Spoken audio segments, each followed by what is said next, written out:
Hello everyone, welcome back my channel simplify CTET में आप सभी का स्वागत है।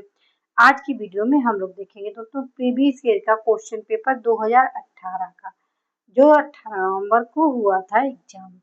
ये इस वीडियो में हम लोग हिंदी के 30 क्वेश्चन विद व्याख्या हल करेंगे। ये पेपर फर्स्ट है आपका। जो ये पेपर यूपी टेट का है, ये जो यूपी टेट का एग्जाम होने वाला है 3-4 जुलाई में, उसके लिए आज की वीडियो बहुत महत्वपूर्ण होने वाली है। तो आइए दोस्तों आज की वीडियो स्टार्ट करते हो। सबसे पहले हम लोग देखेंगे पहला क्वेश्चन। ये रहा आप लोगों के स्क्रीन पे। कवि और उसकी रचना का कौन सा जोड़ा सही नहीं है? नहीं पूछा है तो सही नहीं। शिवराज भूषण, ये भी सही है। शब्द रसायन देव, ये भी सही है। ये शब्द रसायन जो रचना है ये देव कवि की है। परिमल ये किसकी है? सूर्यकांत त्रिपाठी निराला की है। उद्धव शतक ये भारतेंद्र है, लेकिन ये भारतेंद्र हरिश्चंद्र की नहीं है। तो निगेटिव पूछा है। निगेटिव का भाई निगेटिव यानी 4 ऑप्शन राइट है। ये है किसकी? ये दोस्तों जो उद्धव शतक है ये है जगन्नाथ दास रत्नाकर की, ना कि भारतेंद्र हरिश्चंद्र की। ये भारतेंद्र हरिश्चंद्र की नहीं है उद्धव शतक, ये जगन्नाथ दास रत्नाकर की है। इसीलिए 4 ऑप्शन राइट है। अगला क्वेश्चन देखिए दोस्तों। लेखक और उसकी कृति के युग्म के कौन सा युग्म गलत है? वोल्गा से गंगा, ये राहुल सकृत की सही है। सूरज का सातवां घोड़ा, ये भी धर्मवीर भारती की है, ये भी सही है। एपीसीजी लेकिन गलत पूछा है। आर्यों का आदि देश, ये डॉक्टर संपूर्णानंद की, ये भी सही है। दर्शन दिग्दर्शन, ये रामचंद्र शुक्ल की, ये गलत है। ये रामचंद्र शुक्ल की नहीं है। तो ये किसकी है आप लोगों को बताना है। ये दोस्तों ये राहुल सकृत्यायन की दार्शनिक कृति है। किसकी है? ये राहुल सकृत्यायन की, इसीलिए नहीं गलत पूछा है। तो गलत 4 ऑप्शन राइट है। ओके, गलत पूछा निगेटिव का भाई, यानी निगेटिव। ओके, अगला क्वेश्चन देखिए। विराम चिन्ह की दृष्टि से कौन सा वाक्य अशुद्ध है? यानी आप लोगों को अशुद्ध बताना, शुद्ध नहीं बताना है। हाँ, ईमानदार, परिश्रमी, कर्मठ और मृदुशाली है, सही है। उसके पास धन और वैभव, मकान, वस्तुएं सब कुछ था। हाँ, मेरा यही विचार है। आप हमारे घर आना चाहते तो आइए, ठहरना चाहते तो ठहरिए। यानी तीनों ऑप्शन करेक्ट है, लेकिन जो अशुद्ध पूछा है ये थर्ड है। अब थर्ड में होना क्या चाहिए देखिए। हाँ, मेरा यही विचार है, तो थर्ड ऑप्शन राइट है। ओके, निगेटिव पूछिए। कौन सा शब्द भिन्न अर्थ और कृति का है? सनातन, चिरंतन, शाश्वत, अधुनातन। तो भिन्न पूछा है तो भिन्न यही है, अधुनातन, यानी 4 ऑप्शन राइट है। अगला क्वेश्चन देखिए दोस्तों। अर्वाचीन शब्द का विलोम होगा। प्राचीन, अद्यतन, अधुनातन, सनातन। तो अर्वाचीन माने प्राचीन, यानी ए ऑप्शन राइट है। अर्वाचीन का विलोम होगा प्राचीन। अर्वाचीन का अर्थ होता नया या आधुनिक, और प्राचीन मतलब पुराना, इसीलिए फर्स्ट ऑप्शन राइट है। ओके, अगला क्वेश्चन देखिए दोस्तों। व्याकरण की दृष्टि से कौन सा शब्द अशुद्ध है? भीषण, बिरहड़ी, ग्रहणी, जगत गुरु। तो इसमें जो व्याकरण की दृष्टि से है ये बी यानी सेकेंड नंबर राइट है, ये अशुद्ध है। अब लिखा कैसे जाएगा देखिए। वैसे तो यूपी टेट में दोनों को अशुद्ध माना है, ग्रहणी और ब्रहणी को। ब्रहणी ऐसे लिखा जाएगा, ये ऐसे ना लिख के ऐसे लिखा जाएगा। इसका शुद्ध रूप होता है। आयोग ने ग्रहणी को भी त्रुटि माना है, क्योंकि अशुद्ध रूप ग्रहणी, ग्रहणी ऐसे ना लिख के ऐसे लिखा जाएगा, इसीलिए दोनों उत्तर सही हैं। लेकिन जो सबसे सही है वो, यदि दोनों में कंपेरिजन किया जाए तो सेकेंड ऑप्शन सबसे राइट है। इसीलिए ये एग्जाम ये पेपर हुआ था, इसमें दोनों के यानी जिसने भी ब्रहणी और ग्रहणी दोनों में से लगाया तो इसीलिए दोनों को नंबर इस क्वेश्चन में मिले हैं। ओके, अगला क्वेश्चन देखिए दोस्तों, निम्न में कौन सा युग्म गलत है? लुटिया डुबाना यानी सारा काम चौपट होना, सब्ज बाग दिखलाना, हरा भरा करना, मुट्ठी गर्म करना यानी रिश्वत देना सही है, ये भी सही है। माई का लाल शास्त्री व्यक्ति, ये भी सही है। लुटिया डुबाना, सारा काम चौपट करना, ये भी सही है। गलत पूछा है, गलत जो है सब्ज बाग दिखलाना, हरा भरा करना, यानी सेकेंड ऑप्शन राइट है दोस्तों। इसका क्या मतलब होगा देखिए, शब्द बाग मुहावरे का सही अर्थ लालच देकर बहकाना या झूठा दिलासा देना। इसका ये हरा भरा करना नहीं होता है, लालच देकर बहलाना या झूठा दिलासा देना, इसीलिए सेकेंड ऑप्शन राइट है। ओके, मेरी भव बाधा हरू राधा नागर सोई जा तन की झाई परी श्याम हरित दुत होय, उपरयुक्त दोहे में कौन सा अलंकार है? ये आप लोगों को बताना है कमेंट करके। अन्योक्ति है यानी बढ़ा चढ़ा कर, इसमें बढ़ा चढ़ा कर तो कुछ है नहीं, ये भी गलत है।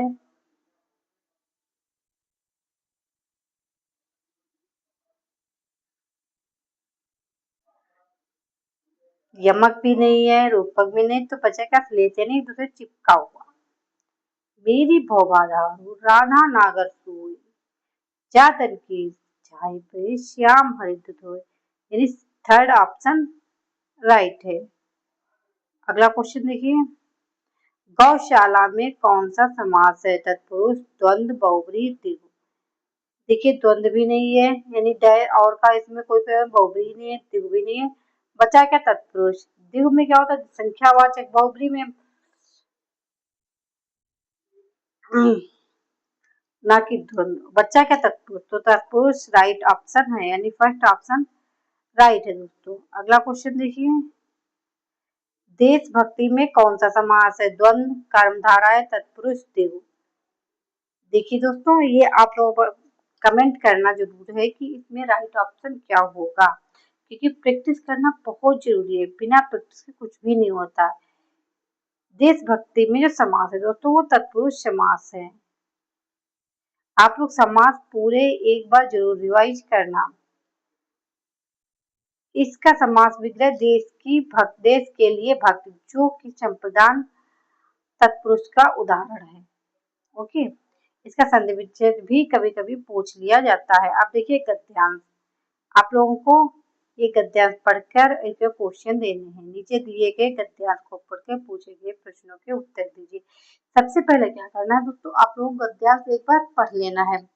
जैसे कि देखिए, स्पष्टता, आत्मविश्वास, विषय की अच्छी पकड़ और प्रभावशाली भाषा में अपने विचारों और भावनाओं को व्यक्त करना ही संप्रेषण कला है, जो निरंतर अभ्यास से निखारी जा सकती है। एक दिन में कोई अच्छा वक्ता नहीं बन सकता तथा भाषा पर अनायास ही किसी की पकड़ नहीं हो सकती। किसी अभ्यास से स्वामी विवेकानंद जिस संप्रेषण कला का विकास किया था, उसने विश्व धर्म सम्मेलन में लाखों अमेरिका निवासियों को चकित और मोहित कर दिया था। तो ये हो गया पैराग्राफ, यानी गद्यांश पढ़ लिया। आप देखते हैं इसमें से क्वेश्चन क्या पूछे गए हैं। संप्रेषण कला क्या नहीं है, यानी नहीं पूछा है दोस्तों। अलंकार, अलंकरण, आत्मविश्वास, प्रभावशाली भाषा, विचारों और भावनाओं को व्यक्त करना। तो संप्रेषण कला क्या नहीं है? नहीं है अलंकरण। बाकी आत्मविश्वास भी है, प्रभावशाली भाषा भी है, विचारों और भावनाओं को व्यक्त करना भी है, इसीलिए फर्स्ट ऑप्शन राइट है। अगला क्वेश्चन देखिए दोस्तों, ये सारे कहाँ से पूछे गए? ये सारे पैराग्राफ से पूछे गए, यानी जो अभी हम लोगों ने गद्यांश पढ़ा है ऊपर। संप्रेषण कला का विकास किससे होता है? अभ्यास से, भाषण से, अनायास से, विषय की अच्छी पकड़ से। देखिए जैसा कि अभी पैराग्राफ देखिए, पकड़ भाषा में अपने विचार भावनाओं को व्यक्त करना संप्रेषण कला है जो निरंतर अभ्यास से निखारी जा सकती है। यानी लगातार जो अभ्यास व्यक्त करता है उसी निखरी जा सकती है। यानी तो इसीलिए अभ्यास। तो इस क्वेश्चन का राइट ऑप्शन क्या है दोस्तों? अभ्यास, यानी फर्स्ट ऑप्शन राइट है। जब आप ना समझ में आए तो पैराग्राफ जरूर फिर से रिवाइज करिए। निम्न में संयुक्त व्यंजन कौन सा नहीं है? नहीं पूछा है। या, छा, त्रा, ज्ञा, ये तीनों संयुक्त हैं लेकिन या नहीं है।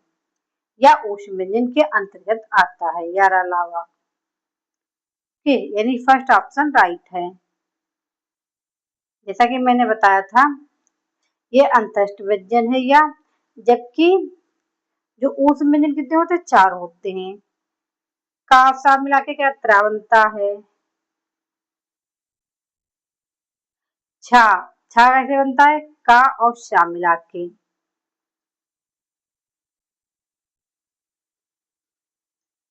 कैसे बनता? छा, का और सा मिला के। त्रा कैसे बनना? ता प्लस रा मिला के। ज्ञा कैसे बनता?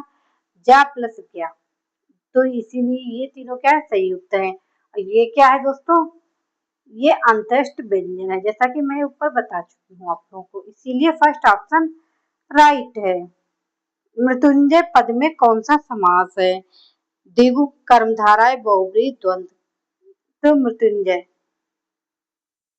मृत्युंजय में क्या है? बहुब्रीहि, यानी थर्ड ऑप्शन राइट है। मृत्यु को जीतने वाला अर्थात शिव, जहां दोनों पद प्रधान ना होकर किसी तीसरे विशेष अर्थ की ओर संकेत है वहां बहुब्रीहि समास होता है। यानी उसमें दोनों पद प्रधान नहीं होता है। यानी मृत्यु को जीतने वाला अर्थात शिव, जीतने वाला कौन है? शिव। यानी तीसरे की तरफ इंगित कर दिया कि ये व्यक्ति थर्ड पर्सन है। वही उसी की ओर संकेत करते हुए वहां क्या होता है? बहुब्रीहि समास होता है। अलंकार में किस उपसर्ग का प्रयोग हुआ है? अल, अलू, अलन, अलम। तो इस क्वेश्चन का जो राइट ऑप्शन है अलम, यानी फोर्थ ऑप्शन राइट है। अब देखिए इसका संधि विच्छेद भी करना है आप लोगों को, संधि विच्छेद भी पूछ लिया जाता है। अलंकार को जो सब संधि विच्छेद है अलम धर कार, यहाँ अलम क्या है? उपसर्ग है। कौन सा? फोर्थ ऑप्शन करेक्ट है दोस्तों।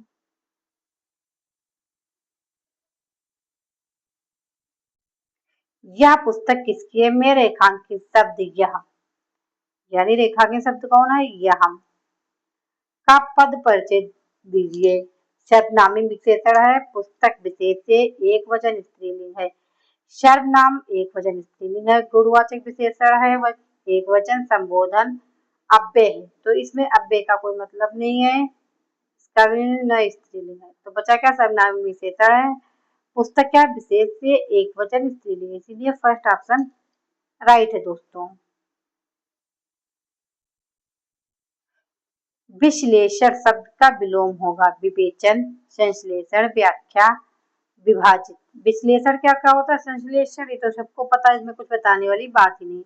सेकेंड ऑप्शन राइट है दोस्तों। विश्लेषण, एनल, संश्लेषण ये तो मैं बता चुकी हूँ आप लोगों को, इसमें कोई ज्यादा बताने वाली बात नहीं है दोस्तों। जिनका उच्चारण ऊपर के दांतों पर जीभ लगाने से होता है उसे क्या कहते हैं? कंठ, दंत, मूर्धन्य, अनुनासिक।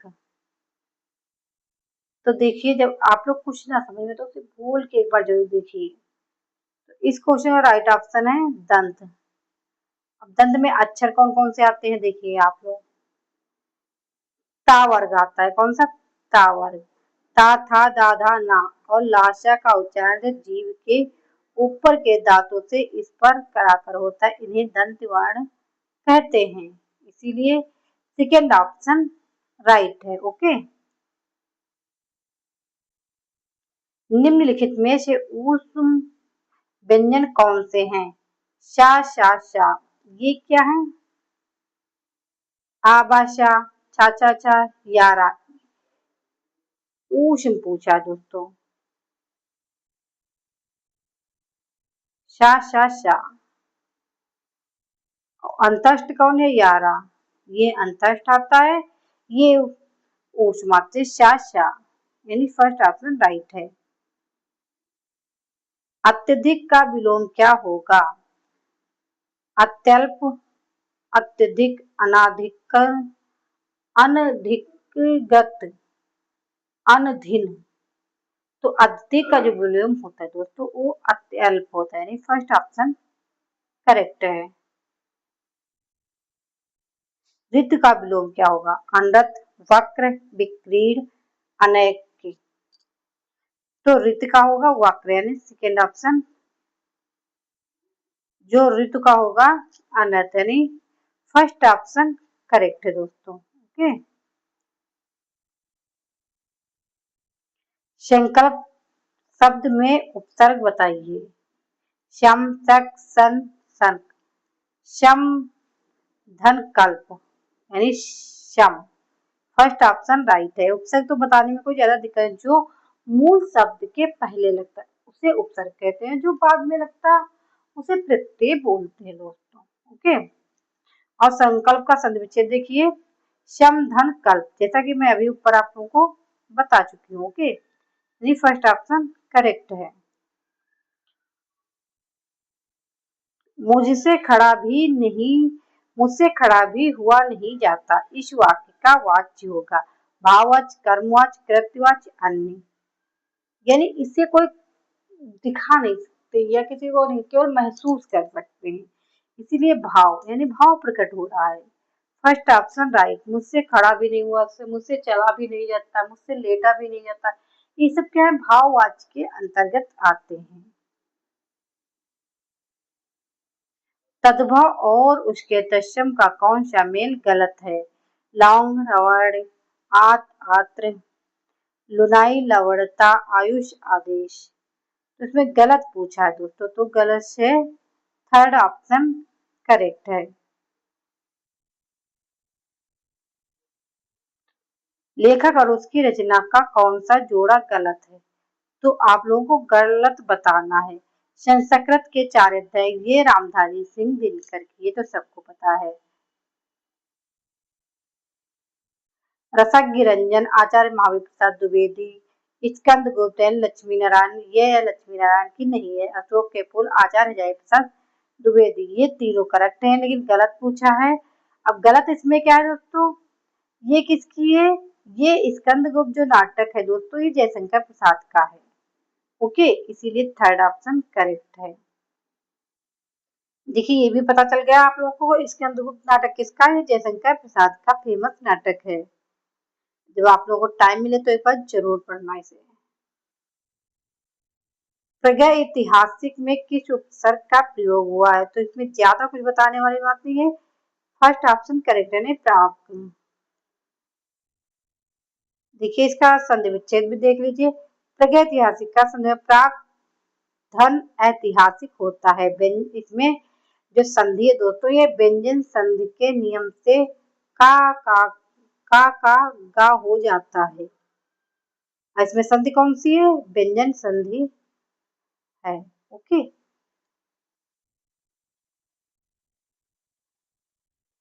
तुलसी किसकी कविता है? मुक्तिबोध, अज्ञेय, हरिवंश राय बच्चन, सूर्यकांत त्रिपाठी, निराला। तो ये जो तुलसी है ये है निराला जी की, यानी Suryakant Tripathi Nirala fourth option correct है। इसमें होता क्या देखिए, तुलसीदास सूर्यकांत निराला द्वारा रचित एक प्रसिद्ध खंड काव्य यानी कविता है। इसकी जो रचना हुई थी 1938 में हुई थी। कब हुई थी? 1938 में। तो फोर्थ ऑप्शन करेक्ट है दोस्तों, इसमें ज्यादा कंफ्यूज होने वाली बात नहीं है। बहिष्कार का संधि विच्छेद क्या होगा? बहिष जिसमें चले धन कार, यानी फर्स्ट ऑप्शन करेक्ट है। ओके। वैदेही वनवास किसकी रचना है? मछली शरण गुप्त, अयोध्या सिंह उपाध्याय, हरिओं, रामनारायण सिंह दिनकर, श्रीधर पाठक। तो ये बहुत फेमस कविता है वैदेही वनवास। ये जो है दोस्तों अयोध्या सिंह उपाध्याय हरिओं की है, यानी सेकेंड ऑप्शन करेक्ट है। ये बहुत बार क्वेश्चन रिपीट हुआ और कई एग्जाम में पूछा गया क्वेश्चन है। निम्नलिखित में से पुल्लिंग शब्द का चयन कीजिए। पखवाज, पहिया, लिखावट, मझधार। लिखावट अच्छी है, मझधार में फंस गई नाव, पहिया चल रहा है। तो देखिए ये पुल्लिंग है। कुछ भी ना समझ आए तो आप लोग बोल के देख लीजिए। तो पहिया यही पुल्लिंग है, यानी सेकेंड ऑप्शन राइट है। आप लोग कमेंट करके बताइए कि आज की वीडियो कैसी लगी और आप लोगों के लिए कितनी लाभ है। Thank you. नेक्स्ट वीडियो में नेक्स्ट टॉपिक के संग फिर मिलती हूँ। तब तक आप लोग पढ़ते रहिए और अपना ख्याल रखिए। इसी तरह मैं नया सीखे पेपर दूसरा लेकर आऊंगे जो आप लोगों के लिए बहुत लाभदायक है। Bye bye, take care.